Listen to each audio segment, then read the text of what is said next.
Ya, oke. Malam ini kita akan kembali membahas tentang kelanjutan Samkok yang kemarin ya. Semua udah siap ya, udah ready ya. Suara saya cukup cukup jelas ya, terdengar ya. Bisa bantu cek suara saya cukup jelas nggak, kedengaran nggak? Oke, sih. Jadi siap ya, kita mulai aja langsung ya. Oke, malam ini kita kembali bahas Samkok kelanjutan yang kemarin kan. Nah, saya buka share screen dulu. Bentar ya, share screen.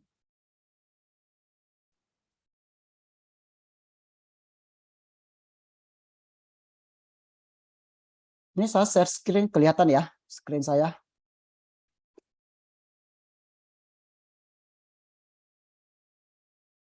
Oke. Jadi malam ini kita lanjut dulu. Bentar. Kita lanjut tentang kisah di balik sejarah Samkok tiga kerajaan. Ini antara mitos dan fakta. Oke, pada pembahasan yang sebelumnya kan kita ada bahas bahwa 每个历史都有三种历史形象，每个历史人物都有三种历史形象。历史人物itu setiap tokoh sejarah itu kan ada tiga gambaran ya, yaitu 历史形象、文学形象 ini ya, 文学形象 sama 明经形象ya. Ini kemarin sudah kita bahas gitu kan. Jadi gambaran tokohnya itu bisa dari 历史形象 berdasarkan catatan sejarah resmi, 文学形象 berdasarkan karya sastra, 明经形象 berdasarkan cerita-cerita legenda di masyarakat. Ini kemarin kita udah bahas, kita ngulang sedikit aja sekilas.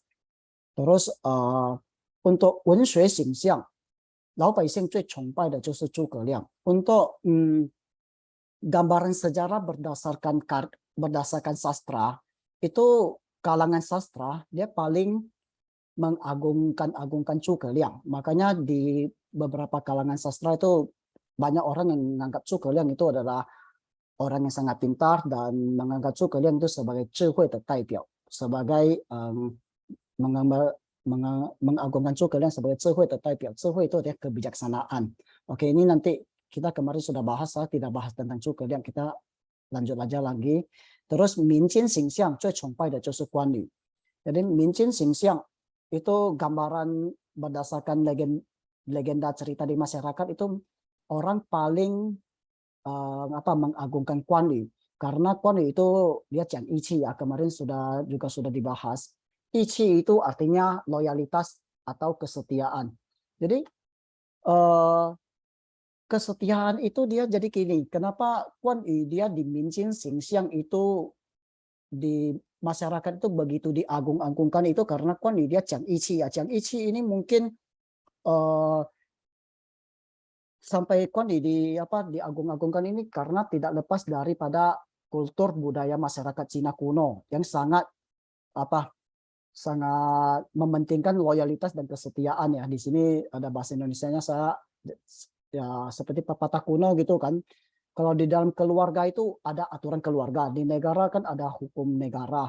Nah, di masyarakat juga ada. Nah, di dalam dunia persilatan atau dunia persilatan bukan kayak di film-film gitu ya. Maksudnya di sini dunia persilatan tuh Jianghu ya.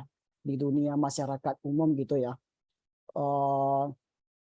Dia juga punya aturan sendiri yang tidak terlihat. Nah, di dalam dunia persilatan itu di zaman dulu bukan dunia persilatan kayak film bisa terbang-terbang gitu ya. Itu nanti kita akan bahas juga.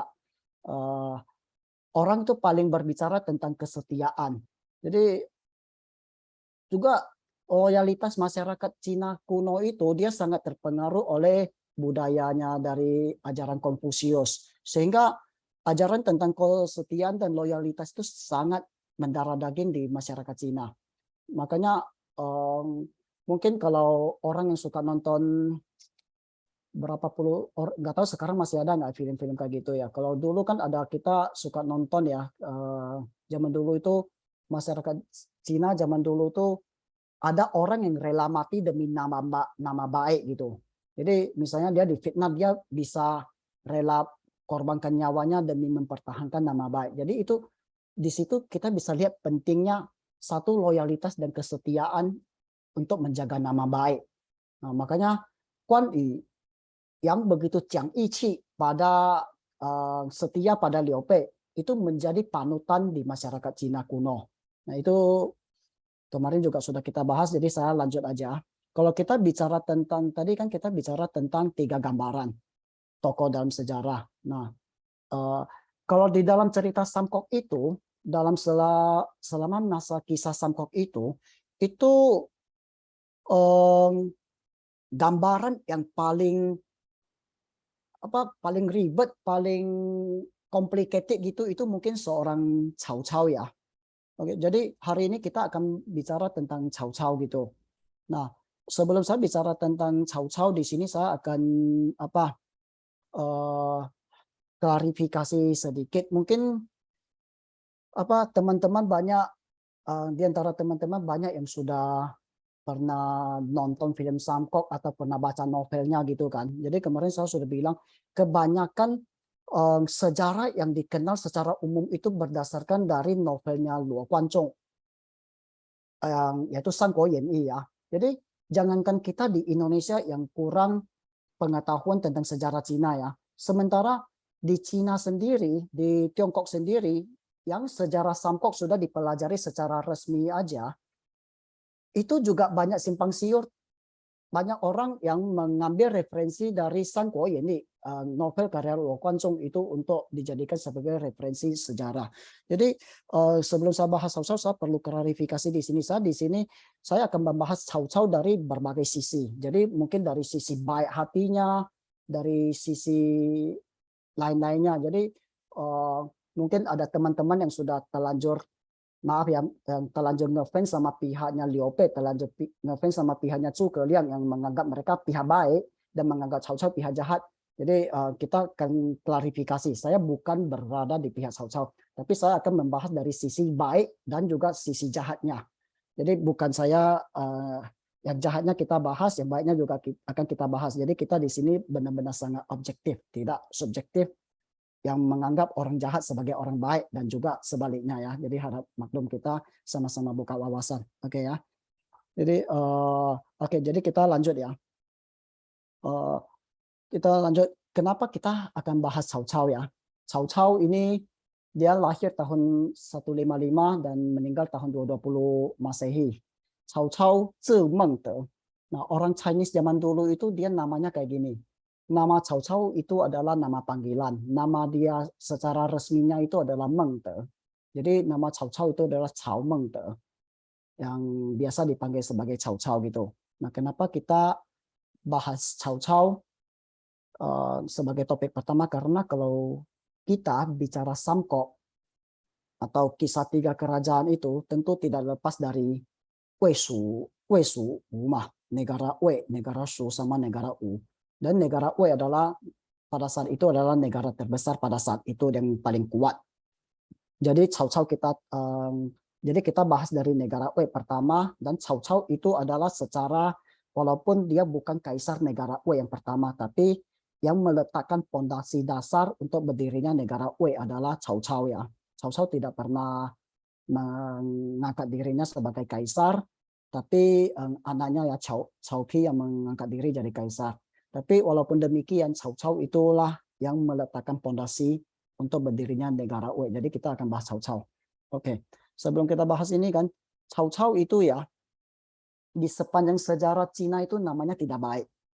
Dia namanya sangat, kita bilang namanya busuk lah gitu. Mungkin rasanya bukan hanya sepanjang sejarah Cina aja. Bahkan mungkin sampai hari ini orang yang nonton Samkok atau baca cerita novel Samkok pasti merasa Cao Cao itu adalah seorang penjahat gitu.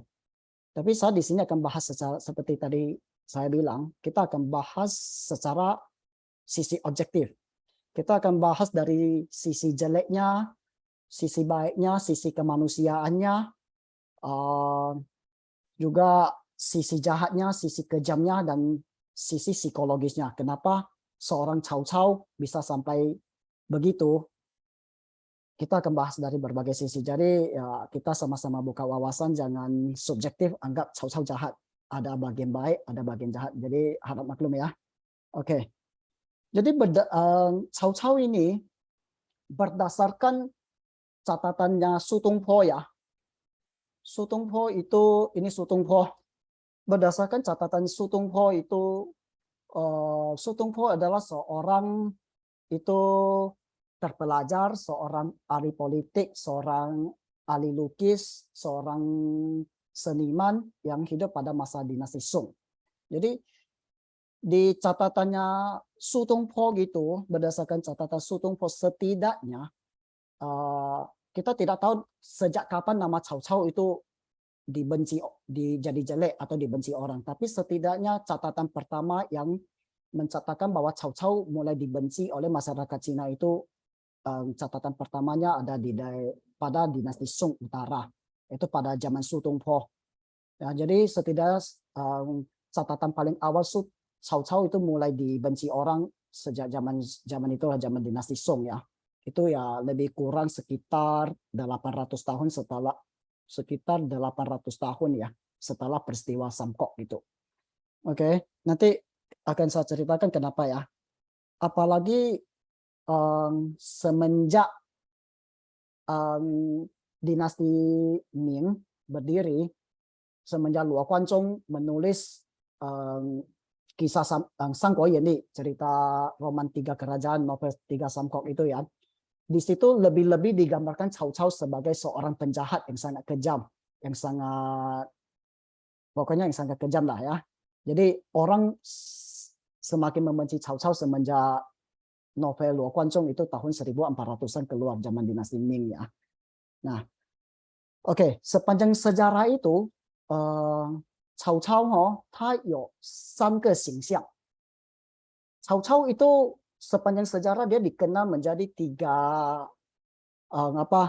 ada tiga gambaran yang paling umum mengenai seorang Cao Cao, yaitu satu Jianzhe, yang kedua adalah Jianxiong, dan yang ketiga adalah Yingxiong.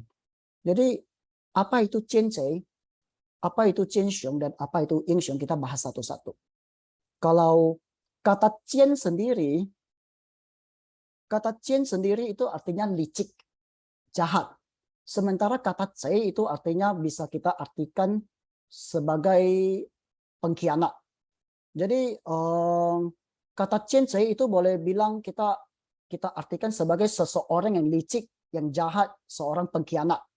Jadi gambaran Cao Cao yang pertama itu adalah seorang Jian Zhe, adalah seorang penjahat, seorang yang pengkhianat bangsa gitu.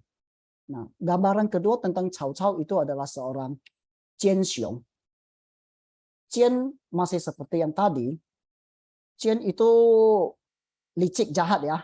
Sementara Xiong itu kita bisa artikan seseorang yang mempunyai ambisi yang besar, punya pengaruh yang besar, dan punya power yang besar. Jadi Jian Xiong itu boleh kita artikan sebagai seorang yang punya ambisi, power yang besar, dan licik di dalam hidupnya, penuh kelicikan. Jadi punya power, punya pengaruh, dan licik. Ya, itu gambaran kedua mengenai seorang Cao Cao.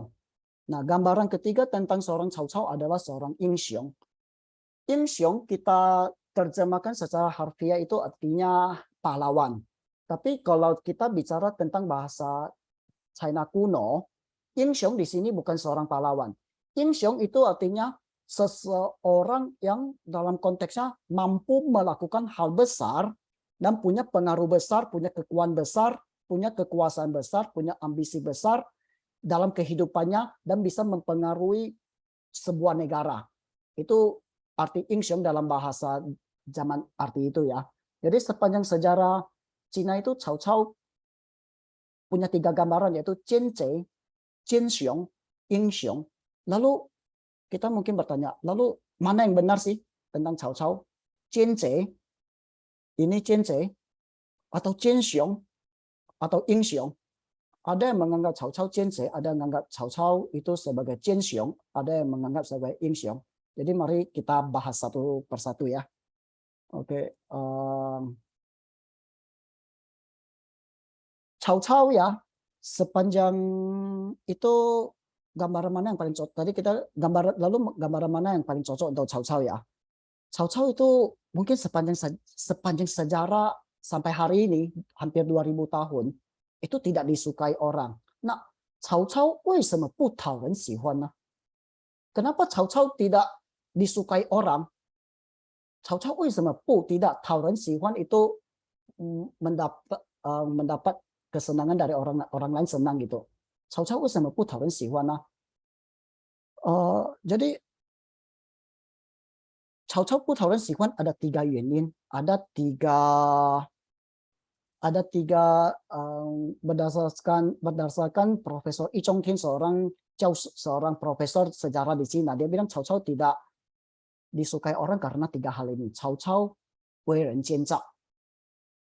Cao Cao 为人奸诈. Cao Cao orangnya penuh kelicikan. Terus yang kedua itu Cao Cao 篡汉. 篡汉 itu artinya Cao Cao berkhianat pada dinasti Han dan meruntuhkan dinasti Han. Ya. Terus yang ketiga, Cao Cao dia pernah ngomong kayak gini. 宁肯我负天下人，不可天下人负我. Ini perkataan Cao Cao yang paling terkenal ya. Ini kalau kita terjemahkan ini. Terjemahan bebasnya kira-kira kayak gini. Lebih baik saya yang mengorbankan orang lain di seluruh dunia daripada orang-orang yang mengorbankan saya. Atau lebih baik saya yang bersalah pada semua orang di seluruh dunia daripada orang lain yang membuat mengorbankan saya. Kira-kira seperti gitu. Jadi 3 hal ini yang membuat Cao Cao tidak disukai orang gitu ya. Jadi kita bahas satu persatu. Cao Cao 为人奸诈. Cao Cao 为人奸诈. Cao Cao orangnya 奸诈 itu licik. 奸诈. Cao Cao 为人奸诈. Cao Cao orangnya licik. Menurut saya ini tidak objektif untuk menjudge Cao Cao sebagai tidak objektif untuk kita menjudge Cao Cao sebagai orang jahat dan tidak objektif untuk kita membenci Cao Cao. Why? Kenapa? 兵不厌诈 mah. 兵不厌诈, dalam berperang itu tidak ada yang namanya jujur kan. Kita lagi berperang negara A sama negara B. Tidak mungkin dong, gue dari negara A, lu dari negara B, gue bilang, hey, gue besok mau perang sama lu ya, gue pakai strategi ini. Gak mungkin kan gue kasih tahu gue punya strategi gitu loh. Betul nggak? Jadi itu sangat tidak objektif karena biasanya Cinca itu juga, Pingpu Yenca juga dalam perang itu tidak pasti pakai strategi. Pingpu Yenca itu artinya dalam perang itu ya tidak peduli dengan strategi baik atau strategi jelek lah gitu kira-kira ya. Jadi sangat tidak objektif kalau kita bilang Cao Cao itu licik dalam perang. Karena begini, contohnya kayak gini, Zhuge Liang juga menggunakan banyak strategi dalam perang. Tapi ketika seseorang dia suka sama Zhuge Liang, dia akan bilang, wah Zhuge Liang itu pintar, wah Zhuge Liang itu penuh strategi lihai, Zhuge Liang penuh strategi hebat. Tapi ketika kita tidak suka sama Cao Cao, Cao Cao dia pakai strategi yang sama yang dipakai oleh Zhuge Liang, orang akan berpikir, Cao Cao ini licik. Benar-benar tidak objektif dong. Jadi kita tidak bisa menentukan ini orang jahat atau baik hanya karena dia licik dalam menggunakan strategi untuk berperang gitu. Ya, karena kira-kira kayak gitu. Nah, yang kedua ya kayak ini ya. Kita kalau anggap musuh itu cinta jiaohua gitu. Jadi ini Tiren, kalau kita lihat musuh, Tiren itu musuh ya. Yang pakai strategi kita anggap cinta jiaohua, licik dan penuh kelicikan lah kira-kira gitu. Tapi kalau kita orang yang menggunakan banyak strategi berada di pihak kita bilangnya zhuzhi duomo, penuh dengan strategi yang bijaksana. Itu sangat tidak objektif sekali ya. Oke, jadi untuk poin pertama kita boleh bilang itu tidak objektif untuk menjudge Cao Cao sebagai orang jahat. Terus yang kedua, Cao Cao 篡汉. Cao Cao Chuan Han. Cao Cao dia menggulingkan dinasti Han atau berkhianat pada dinasti Han gitu dan mendirikan negara sendiri. Kembali lagi secara objektif, 这个跟我们没有关系啊。曹操dia dia berkhianat pada dinasti Han atau meruntuhkan dinasti Han, ini tidak ada hubungannya sama kita. Apa hubungannya sama kita? 这个皇朝为什么一定要姓刘呢？ Satu negara itu kenapa harus dikuasai oleh marga Liu? Bukankah sepanjang sejarah juga Huan Cao Kaitai itu adalah sesuatu yang biasa? Sepanjang sejarah itu juga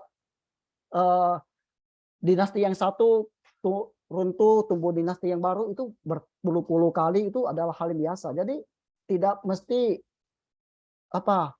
dinasti itu harus dinasti Han kan. Jadi juga tidak ada peraturan tertulis bahwa 这个皇朝一定要姓曹啊，不可以姓，不能姓曹啊。Tidak ada catatan bahwa ini negara ini nggak boleh harus dikuasai oleh marga Liu gitu loh, nggak boleh marga Cao, itu nggak ada. Dan lagian juga kita tahu ya, pada akhir zaman dinasti Han itu Zhu Hou Bingqi, para warlord, para jenderal perang itu semuanya naik dan menguasai masing-masing, saling berperang antar para jenderal perang. Artinya negara dalam kondisi dinasti Han pada saat itu memang dalam kondisi kekeringan, tambah perang di mana-mana. Jadi banyak sekali bencana di mana-mana. Sehingga masyarakat juga hidup dalam kemiskinan dan penderitaan. Begitu Cao Cao berdiri, negara Wei berdiri, negara Wei itu termasuk salah satu negara paling makmur selama masa Samko. Jadi atas dasar apa? Kita bilang Cao Cao meruntuhkan dinasti Han itu artinya jahat.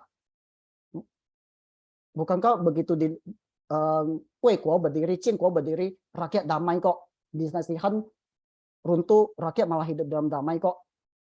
Jadi ini benar juga tidak objektif. Jadi dalam hal ini juga kita tidak bisa menjudge Cao Cao sebagai seorang jahat hanya karena Cao Cao Chuan Han. Dan lagian juga Cao Cao tidak pernah mengklarifikasi dirinya sebagai seorang kaisar. Oke. Terus yang ketiga, 宁肯我负天下人，不可天下人负我. Yang tadi saya terjemahkan itu ya. Lebih baik saya mengorbankan orang lain di seluruh dunia daripada orang lain yang mengorbankan saya. Ini perkataan Cao Cao. Oke. Kenapa perkataan ini membuat Cao Cao dibenci orang? Ini karena ini 不符合于中国的传统文化.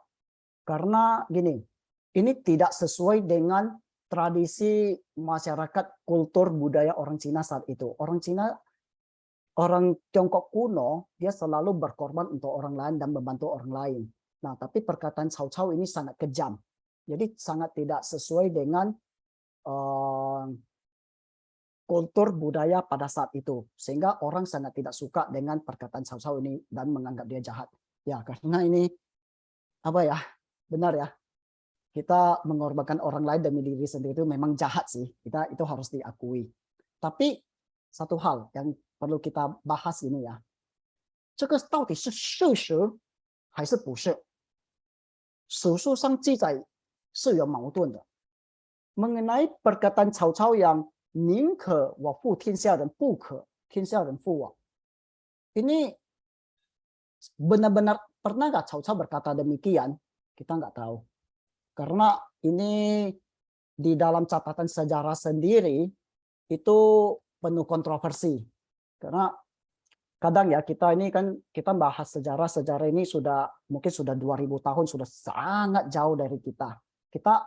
Saya juga nggak bisa bilang ini benar atau enggak, karena saya juga bukan Doraemon yang punya mesin waktu teng-tong sampai ke sejarah ke masa itu untuk lihat apa yang terjadi sebenarnya kan.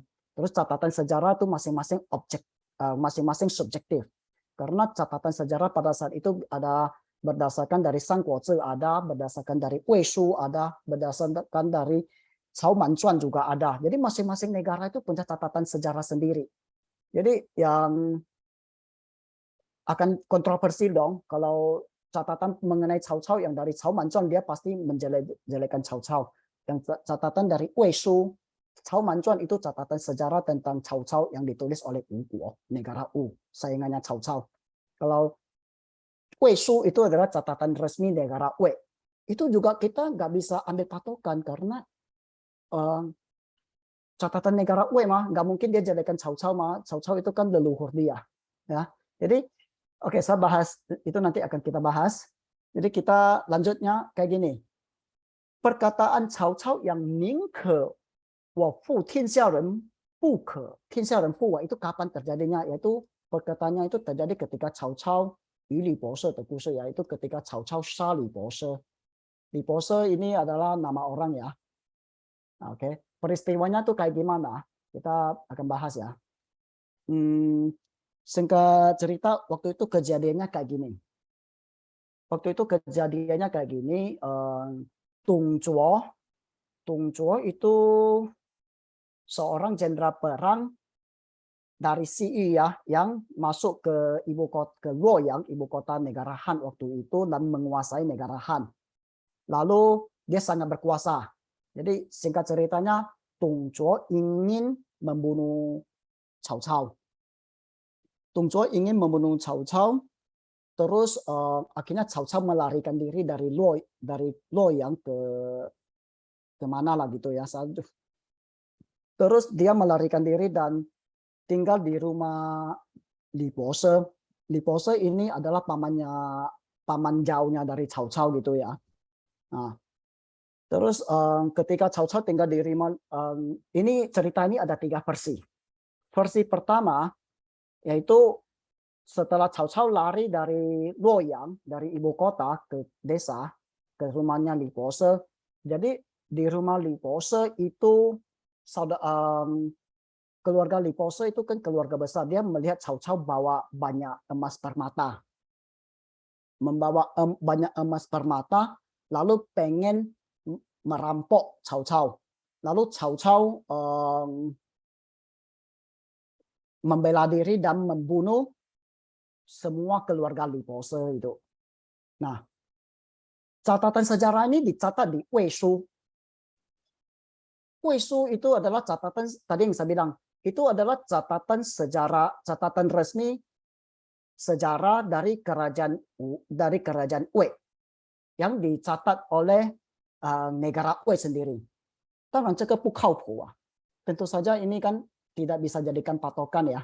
Ya, kalau saya tulis biografi saya sendiri, saya pasti tulis yang enak-enak, yang bagus-bagus dong. Nggak mungkin saya tulis yang jelek-jelek tentang diri saya sendiri kan. Jadi Wei Shu itu catatan sejarah resmi negara Wei. Dia pasti tulis yang baik-baik tentang Cao Cao dong. Karena Cao Cao itu kan apa, pendiri negara Wei. Jadi ya ini juga sangat subjektif, tidak objektif. Jadi ini kita boleh pas dulu. Terus yang kedua itu Cao Cao Usha. Usha itu salah bunuh. Jadi ini ceritanya lebih kurang setelah Cao Cao di rumah Li Bo She gitu, keluarganya Li Bo She itu lagi tangkap babi dan untuk dibunuh gitu. Terus Cao Cao dengar suara ceng ceng ceng ceng, itu suara orang lagi asap pisau. Timbul rasa curiga Cao Cao bahwa orang ini keluarganya Li Bo She ingin membunuh Cao Cao. Terus Cao Cao membela diri dengan bunuh mereka. Begitu bunuh mereka, dia baru sadar bahwa itu salah bunuh. Jadi ini namanya usha. Usha itu artinya pembunuhan secara tidak sengaja. Oke, versi yang ketiga, ini yang kedua ini di Cao Manzhuang ya, itu di catatan dari negara Wu ya. Terus yang ketiga itu dari Sangguozhi Jizai. Sangguozhi itu kemarin kita sudah bahas, itu adalah catatan resmi yang sejarah yang salah satu dari 25 buku sejarah Cina kuno yang diakui oleh pemerintah Cina saat ini ya. Itu karya Chen Shou, saya nggak bahas itu lagi. Itu Sangguozhi Jizai itu kira-kira ceritanya lebih kurang sama dengan yang kedua. Jadi Cao Cao dengar suara pisau, terus timbul rasa takut, terus membunuh keluarga Li Pose. Tapi begitu dia membunuh keluarga Li Pose, begitu Cao Cao dia membunuh keluarga Li Pose, dia baru sadar bahwa dia salah bunuh. Terus di Sang Kuo Zhi Jizai dia ada tulis begini. Di catatan Sang Kuo Zhi ditulis Qi Changyue, Qi Changyue, ning wo fu ren, fu ren fu wo. Itu saya jelaskan di sini dulu ya. Lebih baik saya mengorbankan orang lain daripada orang lain mengorbankan saya. Ya, jadi terus tapi di depannya ini katanya sangat penting juga. Qi Changyue itu artinya dengan rasa sangat menyesal berkata. Jadi di situ Cao Cao dengan sangat menyesal berkata, lebih baik saya mengorbankan orang lain daripada orang lain mengorbankan saya. Jadi di sini sangat ditekankan ya bahwa Cao Cao menyesali perbuatannya dengan mengatakan kalimat di situ. Jadi ini juga jadi pembahasan banyak ahli sejarah. Ahli sejarah banyak yang bilang perkataan Cao Cao yang dari catatan Sang Kuo Zhi ini, yang Qi Changyue ini menyatakan bahwa Cao Cao ada rasa penyesalan dan dia mengatakan kalimat itu hanya untuk menghibur diri sendiri yang telah melakukan kesalahan. Nah, tentu saja ini objektif ya, saya nggak bilang ini benar atau salah. Nah, tapi ketika perkataan Cao Cao yang ning wo fu ren fu wo itu sampai di Sang Kuo ini, sampai di novelnya Luo Guanzhong itu, sampai di novelnya Luo Guanzhong itu diubah menjadi gini, ning jiao wo fu tian xia ren, xiu jiao tian xia ren fu wo. Jadi di sini ditambahin kata tian xia. Ini sangat dalam mungkin dalam culture kita di Indonesia nggak terlalu nggak terlalu terasa, tapi di culture Chinese, di culture Tiongkok kuno, tianxia itu artinya dunia. Dunia itu artinya semua orang. Tianxia dan itu artinya semua orang di seluruh dunia ini. Jadi di sini bisa kita lihat ya perbedaannya. Lebih baik saya mengorbankan orang. Orang itu satu. Tapi tianxia dan itu semua orang. Jadi perbedaannya itu sangat mencolok sekali. Lebih baik saya mengorbankan semua orang di seluruh dunia daripada semua orang di dunia mengorbankan saya. Ya, kalau kita ngomong kayak gini ya memang jahat sekali sih. Mengorbankan satu orang aja udah jahat. Apalagi mengorbankan semua orang di seluruh dunia. Nggak peduli siapapun juga. Yang penting diri sendiri tidak dikorbankan. Ya tentu ini jadi satu kontroversi sih ya. Jadi tapi ini kan di Sang Kuo Yan Li. Jadi di sini bisa ya terlihat ya perbedaan antara catatan sejarah Sang Kuo Zhi dengan Sang Kuo Yan Li, di situ perbedaannya. Tapi walaupun demikian, ada seorang sastrawan namanya Mao Zonggang ya. Ada seorang sastrawan Mao Zonggang itu adalah seorang sastrawan zaman dinasti Qin. Dia pernah membaca Sang Kuo Yan Li. Dia baca Sang Kuo Yan Li, baca novelnya karya Luo Guanzhong, dia bilang, dia kasih komentarnya kayak gini. Komentarnya yang ini.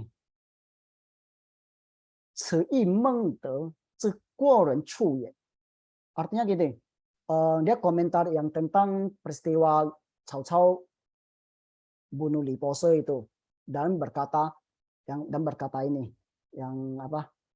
Xiu jiao wo fu tian xia ren, apa? Ning jiao wo fu tian xia ren, xiu jiao tian xia ren fu wo, itu Mao Zonggang dia komentarnya begini. Itu artinya gini, itu kira-kira artinya gini, itu adalah kelebihan dari seorang Cao Cao. Kenapa disebut kelebihan dari seorang Cao Cao? Karena begini, menurut Mao Zonggang gitu, di dalam kelicikan seorang Cao Cao, dia berani menyatakan perasaannya secara gamblang. Lebih baik saya korbankan orang lain daripada orang lain korbankan saya. Jadi itu sangat kontras dengan Liu Bei. negara Su gitu. Liu Bei selalu bilang, lebih baik orang mengorbankan saya daripada saya mengorbankan orang lain. Tapi benarkah Liu Bei mengorbankan diri sendiri? Enggak kan? Tetap aja di dalam perang itu dia mencari kepentingan untuk diri sendiri juga kan. Jadi di situ menurut Mao Zedong ya, sastrawan dari zaman dinasti Qing ya, dia bilang gini, walaupun Cao Cao itu licik, tapi minimal paling tidak Cao Cao berani jujur untuk mengakui kelicikannya. Jadi dia bilang Cao Cao 是真小人，不是伪君子. Ini juga sangat penting juga ya. Jadi ini kontroversi. Cao Cao adalah seorang yang berhati kerdil, yang berani jujur untuk mengungkapkan perasaannya. 不是伪君子. 君子itu dalam tradisi Chinese kuno yang banyak pengaruh dari ajaran Konfusius, Junzi itu boleh dibilang orang berbudiman, orang yang berbudiman di sini bisa kita artikan sebagai orang yang punya sopan santun, punya budaya, punya pendidikan, punya segala yang baik gitu. Jadi wei itu artinya pura-pura. Jadi Cao Cao 是真小人, Cao Cao adalah orang kerdil, yang kerdil itu bukan kecil lah, tapi orang picik ya. 真小人不是伪君子, bukan orang budiman yang penuh kepura-puraan. Jadi orang Cina juga, orang Tiongkok kuno juga sangat menjunjung Junzi, sangat menjunjung seorang Junzi, tapi sangat membenci Wei Junzi. Wei Junzi adalah orang yang pada dasarnya jahat tapi pura-pura baik gitu. Jadi di situ ya. Jadi kira-kira cukup jelas ya. Saya lanjut ya. Jadi itu kira-kira lah tentang seorang Cao Cao. Terus kalau kita bicara tentang Cao Cao kan, dalam kita bicara tentang Cao Cao, tadi kan kita bilang Cao Cao itu licik ya. Kalau kita bicara tentang kelicikan Cao Cao ya, itu gambaran tentang Cao Cao yang licik itu sebenarnya banyak sekali gambaran yang mautun. Mautun itu artinya saling bertolak belakang. Kadang-kadang kita bilang si A baik, tapi di sisi lain kita bilang si B jahat. Kenapa? Banyak saling bertolak belakang. Nanti kita bahas ya. Cao Cao ini dia 很多矛盾的性格. Cao Cao itu punya kepribadian ganda yang sangat banyak, yang sangat bertolak belakang. Ya. Jadi yang seperti tadi kita bahas, Cao Cao 是奸诈的. Cao Cao itu adalah seorang yang licik dalam perang. Tapi di satu sisi, Cao Cao juga seorang yang itu, 他也有坦诚的一面. Cao Cao juga punya seorang yang berani berterus terang untuk berkata jujur. 甚至也有可爱的一面. Cao Cao juga punya bagian yang cute, bagian yang lemah lembut, yang cute di dalam dirinya. Apakah itu? Ya, kita bahas satu-satu. Oke. Sebelum kita bahas gitu ya, sebelum kita bahas tentang Cao Cao sisi 奸诈的例子, sebelum kita bahas tentang kelicikan-kelicikan Cao Cao, kita akan bahas ini, kita bahas tentang ini dulu sedikit. Jadi di dalam peristiwa Cao Cao, saya ambil contoh peristiwa kelicikan Cao Cao itu mungkin terjadi ketika perang Quantu. Quantu Qiuzhan, perang melawan Yuan Shao. Cao Cao itu sangat licik, menggunakan banyak strategi yang licik ya. Jadi di dalam Samkok itu kan, di dalam sepanjang sejarah Samguo atau 3 kerajaan itu sebenarnya banyak sekali perang. Tapi ada 3 perang yang paling terkenal, itu adalah, yang satu adalah Quantu Qiuzhan atau The Battle of Quantu ya. Ini kita yang pengen boleh search Wikipedia untuk baca-baca sendiri ya. Saya nggak jelaskan panjang lebar. Intinya ini adalah perang antara pihak Cao Cao melawan Yuan Shu, yang Cao Cao sangat licik, akhirnya menang melawan pihak Yuan Shao itu ya. Terus perang paling besar kedua adalah Chibi Zizhan, The Battle of Black Cliff ya. Ini ada filmnya juga, pertempuran tebing merah. Ini adalah pertempuran antara pihak Cao Cao melawan aliansi Sun Quan dan Liu Bei. Terus perang besar ketiga adalah Yiling Zizhan atau The Battle of Yiling atau Xiaotian Zizhan, atau dikenal juga Xiaotian Zizhan itu Battle of Xiaotian ya. Itu pertempuran antara Liu Bei melawan pihak Sun Wu, melawan pihak Wu Guo. Nah, tiga perang ini yang paling besar sepanjang sejarah Samkok di luar perang-perang lainnya. Jadi kita ambil contoh kelicikan Cao Cao waktu peristiwa Guantu Zhejiang, waktu peristiwa perang Guantu ya. Oke, Cao Cao 建造的例子. Ini Cao Cao 建造的例子, itu contoh-contoh sisi liciknya seorang Cao Cao.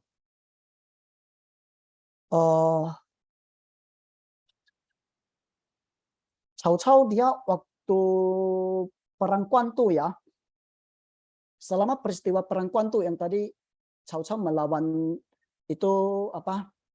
Cao Cao melawan Yuan Shao gitu kan. Waktu perang Guantu itu terjadi sekitar tahun 200 Masehi ya, antara pihak Cao Cao dan Yuan Shao. Jadi waktu selama peristiwa itu Cao Cao hanya punya, menurut catatan sejarahnya, Cao Cao dia hanya punya kekuatan militernya itu sekitar 40.000 pasukan.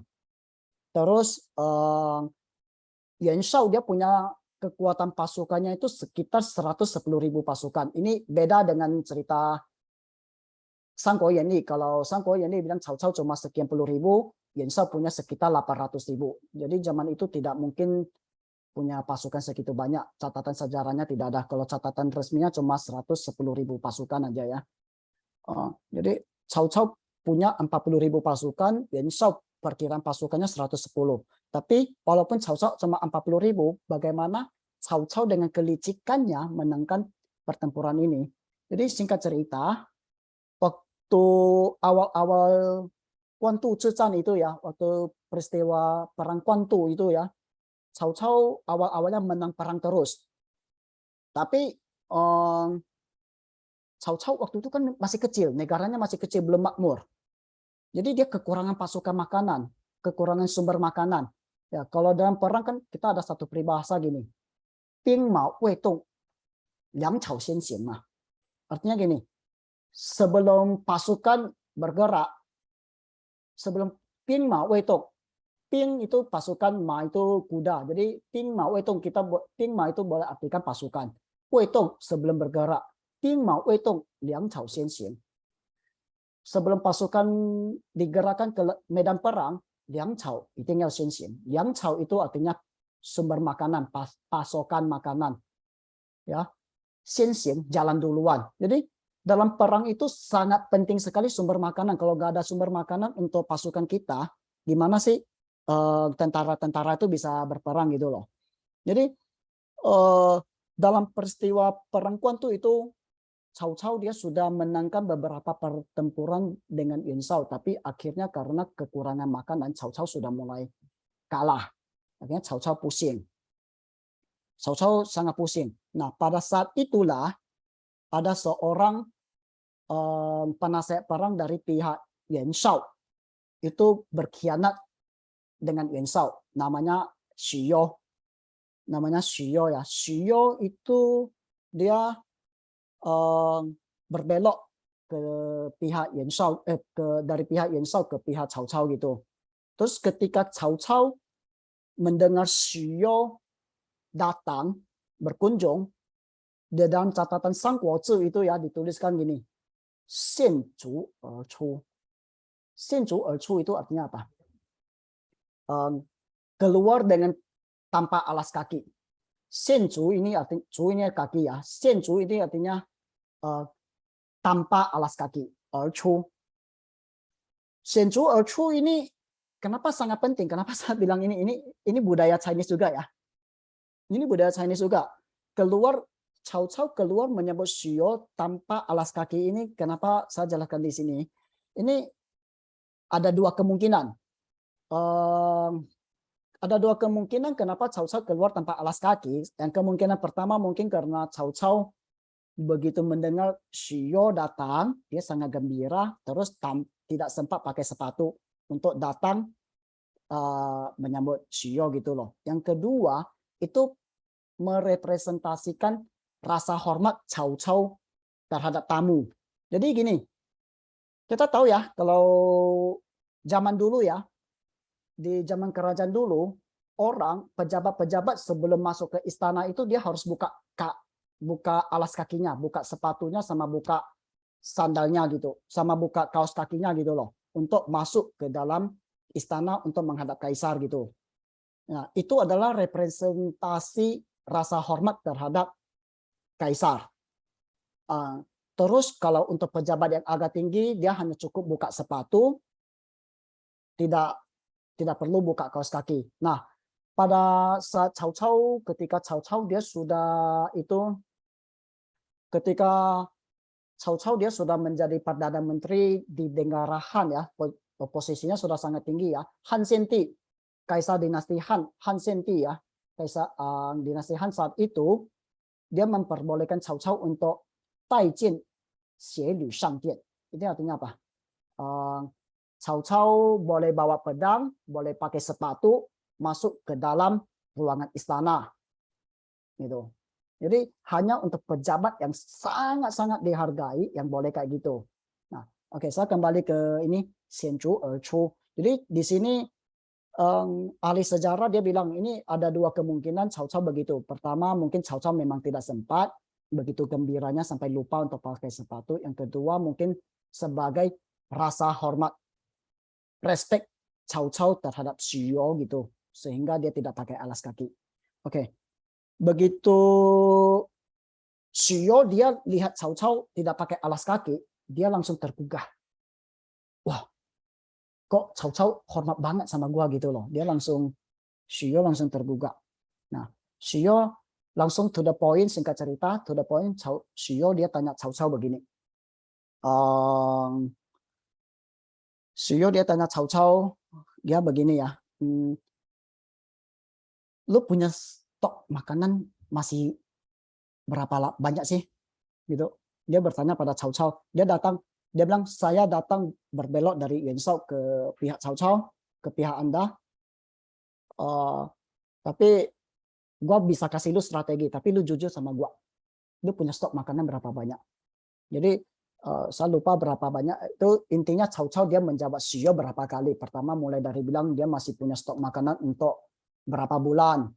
Terus Xu Yuo dia bilang, enggak, lu masa sama kawan lama yang sudah tengah malam datang, lu bohong sama gua sih.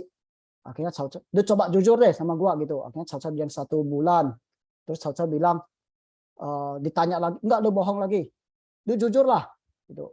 Akhirnya Cao Cao bilang, enggak, tinggal 10 hari. Akhirnya dia ngomong-ngomong tinggal 3 hari. Nah, di situ baru apa? Cao Cao jujur sama Xu Yuo bahwa dia punya stok makanan sudah hampir habis untuk nggak bisa melanjutkan perang dan pasti akan kalah. Di dalam catatan Cao Manchuan ya, di dalam catatan Cao Manchuan itu dibilang gini, Gong gu jun du shou, wai wu jiu yuan, liang gu yi jian, ci wei ji zhi ri ye. Itu Cao Manchuan. Ini tadi saya ada cerita, ini catatan sejarah tentang Cao Cao yang ditulis oleh negara Wu ya. Ini kira-kira artinya, Tuan, Anda dengan pasukan cuma sendirian aja. Maksudnya pasukannya sudah nggak ada penolongnya lagi gitu. Tanpa ada bantuan dari luar. Persediaan makanan sudah menipis. Ini sangat-sangat bahaya. Lu jujur sama gua dong. Kira-kira sampai gitu. Lu jujur sama gua, ada berapa? Gua bisa bantu lu gitu. Akhirnya Cao Cao jujur. Begitu itu jujur. Terus Xu Yuo dia kasih informasi ke Cao Cao bahwa Yuan Shao simpan makanan di daerah Wuchao. Dan itu yang nanti terkenal ya, perang Wuchao Zhezhan ya. Cao Cao akhirnya menyerang ke daerah Wuchao tempat stok makanannya Yuan Shao disimpan, dibakar di sana, terus dirampok. Akhirnya Yuan Shao kalah. Jadi di situ Cao Cao banyak pakai strategi-strategi psikologi untuk, saya lihat cerita tentang pertempuran itu ya. Jadi di situ kan lihat ya, Cao Cao itu licik. Tapi di dalam kelicikan dia itu dia bisa gini. Di satu sisi dia bisa percaya orang lain yang baru berbela dari pihak musuh. Di satu sisi dia bisa menggunakan strategi kelicikan itu untuk memusnahkan pihak musuh. Jadi dia pakai strategi kayak gitu. Nah itu sama pihak Yuan Shao itu ya, dia memaki-maki Cao Cao itu, memaki-maki Cao Cao tentang Cao Cao menggunakan strategi yang licik untuk merebut makanannya. Karena dulu dulu di zaman Zhangguo Sitai itu ya, di zaman Zhangguo Sitai, zaman negara-negara berperang itu ada satu raja, saya lupa namanya, dia pernah kasih satu teori gini, kalau perang itu kita nggak boleh saling merebut, perang itu secara gentle. Jadi face to face lah perang, jangan dari jalan belakang gitu. Nah, Cao Cao kan dia pakai jalan belakang itu. Jadi Yuan Shao itu sangat marah dan maki-maki Cao Cao bahwa Cao Cao itu curang, main nggak gentle, nggak perang secara face to face dari depan ke depan, main berebut makanan licik. Tapi kita bilang, ini kita boleh bilang licik nggak sih? Menurut saya susah ya bilang licik ya, namanya perang ya. Semua orang pasti punya keterpihakannya sendiri kan. Kalau kita pihak Yuan Shao itu akan menganggap Cao Cao licik, tapi kalau pihak Cao Cao dia menganggap Cao Cao penuh strategi dong, kan gitu. Ya, jadi susah, ini tidak objektif gitu. Terus, tapi kalau kita bilang Cao Cao itu seorang yang licik, di sisi lain Cao Cao 也是一个温情的人啊。Cao Cao itu juga seorang yang apa penuh lemah lembut. Bahkan di sejarah China itu Cao Cao ditertawakan sebagai seorang ya erni qing. Erni qing itu artinya lemah lembut pada perempuan gitu, pada kayak hati lembek gitu, kayak kalau orang cowok dia bilang gini, ah cewek lo gitu, cewek lo, dasar banci gitu loh. Jadi Cao Cao juga ada catatan sejarah yang menyatakan Cao Cao itu seorang yang apa kayak gitulah, hatinya lemah lembut itu, dan itu dicatat di Weishu lagi loh. Di Weishu itu sejarah resmi negara Wei lagi loh. Ya itu kira-kira peristiwa ini tercatat di mana ya? Itu waktu itu satu peristiwa Cao Cao dan Zhang Xiu apa ya perang melawan Zhang Xiu. Zhang Xiu sudah menyerah pada Cao Cao. Terus ceritanya kayak gini, waktu itu Cao Cao dia perang melawan Zhang Xiu, terus Zhang Xiu dia menyerah. Nah, karena Zhang Xiu menyerah, akhirnya Cao Cao dia terima Zhang Xiu dong, terima Zhang Xiu menyerah. Nah, ya laki-laki ya, jadi Cao Cao itu juga mata keranjang. Dia begitu Zhang Xiu menyerah, di dalam apa di tempat Zhang Xiu itu, Zhang Xiu dia punya Shensen itu punya apa bibinya atau siapanya gitu, pokoknya ada wanita cantik lah dari keluarganya Zhang Xiu gitu. Cao Cao ambil wanita itu. Nah, Zhang Xiu dia merasa tersinggung dong. Kok gua udah menyerah baik-baik, gua udah bergabung baik-baik, lu malah kayak gitu sama keluarga, merampas istri dari saudara gua gitu loh. Jadi Zhang Xiu dia merasa tersinggung, akhirnya Zhang Xiu tengah malam serang mendadak ke menyerang pihak Cao Cao secara mendadak. Nah, peristiwa Cao Cao, dalam peristiwa itu Cao Cao punya cancu, salah satu anak Cao Cao yang bernama Cao Ang tewas. Begitu juga Tian Wei.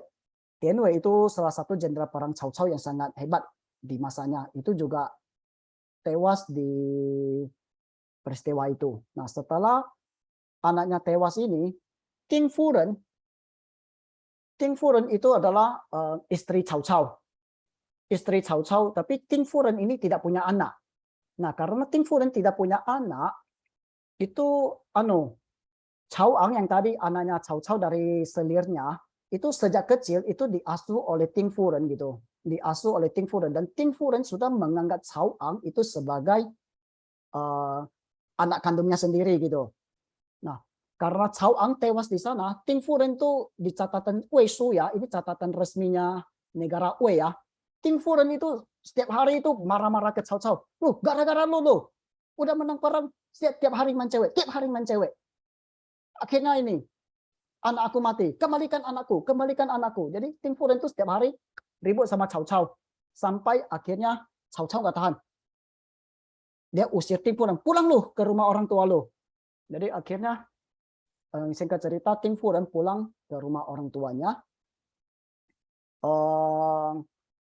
Pulang ke rumah orang tuanya, setelah sekian lama Cao Cao dia merasa menyesal akan kejadian ini. Terus dia datang ke tempat Ting Furen, ke tempat Nyonya Ting ini kan, untuk ngomong baik-baik, minta dia pulang. Tapi Ting Furen tidak tidak mau balik. Ya, intinya tidak peduli sama Cao Cao lah gitu. Cao Cao berkali-kali datang memohon. Bisa kita bayangkan nggak ya? Cao Cao itu seorang yang bunuh orang sadis sekali, tanpa kedip mata bilang bunuh. Tapi begitu sama istrinya kok bisa sampai segitunya gitu. Jadi di situ ada sisi lemahnya seorang Cao Cao. Nah, akhir cerita Ting Furen dia tidak pernah kembali ke pihak Cao Cao, dan akhirnya Cao Cao dia bilang sama mertua dia, kalau Ting Furen ada cowok yang baik, kasih nikahkan aja sama orang lain kalau dia mau balik. Akhir cerita Ting Furen tidak pernah menikah lagi dan tidak pernah balik ke Cao Cao. Ya, saya rasa juga mungkin nggak ada orang berani nikah ya sama mantan istri seorang penjahat besar gitu ya, sama seorang yang kejam gitu. Jadi peristiwa ini oleh banyak ahli sejarah dan sepanjang sejarah itu dibilang Cao Cao itu Cina, orang yang kok seorang yang begitu ambisi, begitu kejam, kok punya sisi lembut kayak gitu juga. Ya. Jadi itu Cao Cao juga diketawai sepanjang sejarah gini. Tapi kalau kita bilang Cao Cao itu seorang yang lemah lembut kayak gitu, itu juga salah. Karena Cao Cao juga bisa membunuh orang dalam sekejap mata. Kalau hatinya gak senang, ya udah bunuh aja. Itu peristiwanya kayak gimana?